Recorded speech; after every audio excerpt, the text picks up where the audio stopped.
Iran's Foreign Minister Abbas Araghchi says strikes on Kuwait and Bahrain were acts of self-defense against U.S. attacks. Kuwait's international airport as well as U.S. military forces were targeted. Iran's Revolutionary Guard Corps also said it targeted the headquarters of the U.S. Fifth Fleet in Bahrain.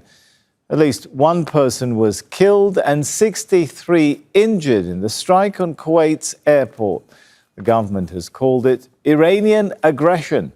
Iran says those strikes were in response to a U.S. attack on an oil tanker in the Strait of Hormuz. Hossein Basravi is monitoring developments across the Gulf here in Doha. We have Mike Hanna at the White House. We'll speak to them in a moment.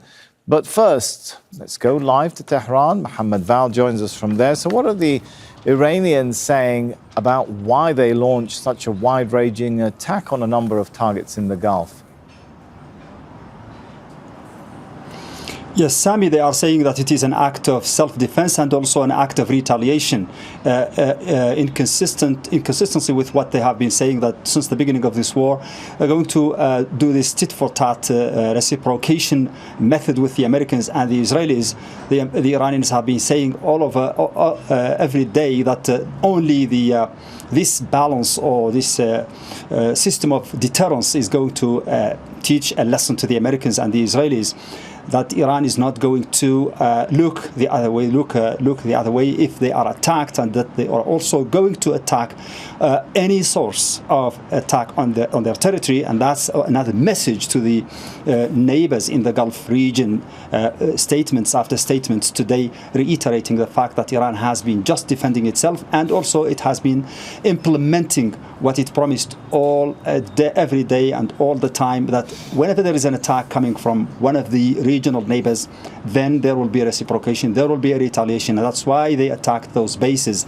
They also say that they have not attacked Kuwait or Bahrain per se, but they have attacked the American bases and facilities, military facilities in those countries. I have a tweet, a recent one by the Foreign Minister Abbas Araghchi, in which he said, "Our armed forces are conducting self-defense strikes on sites the U.S. is permitted to use to attack civilian shipping and violate the ceasefire.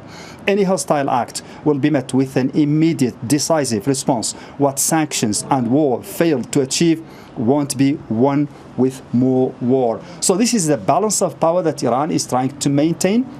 And everything is centered around the Strait of Hormuz, of course, because that's the strongest card that Iran believes it has in this war, and it is not going to give in about it. Iran thinks that the Strait of Hormuz is its most powerful strength in this war, and that maintaining control over it and maintaining that leverage is going to help it. The only thing that is, or one of the main strengths that are going to help Iran in its negotiations with the Americans. All right, let's thank Mohamed Vall.